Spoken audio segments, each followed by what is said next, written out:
నారదముని రాముడి గుణముల్ని చెప్పాక రామ కథని మొదలుపెట్టాడు. జ్యేష్టం శ్రేష్ఠగుణైర్యుక్తం ప్రియం దశరథస్తుతం ప్రకృతీనాం హితైర్యుక్తం ప్రకృతి ప్రియకామ్యయ. లోకానికి మంచి చేయటానికి పనికొచ్చే పరాక్రమం కల అలాంటి రాముణ్ణి యవ్వరాజ్యేన సంయోక్తుమైచ్ఛ ప్రీత్వా మహీపతి.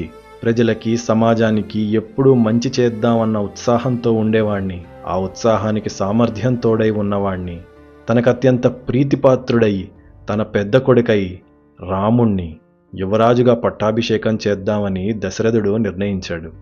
తస్యాభిషేక సంభారాన్ దృష్ట్వా భార్యార్థ కైకయీ పూర్వం దత్తవర దేవీవరమేన మయాచత. ఆ దశరథుడి భార్యల్లో ఒకత్తైన కైకేయి పట్టాభిషేకానికి తెచ్చిన సామాగ్రిని చూసి పూర్వం తనకిచ్చిన 2 వరాలని గుర్తు చేసుకుంది.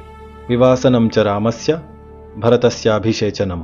వాటిని కోరుతూ ఒక వరాన్ని రాముడు అడవులకు వెళ్లేలా, 2వ దాన్ని తన కొడుకు భరతుడు రాజయ్యేలాగా అడిగింది.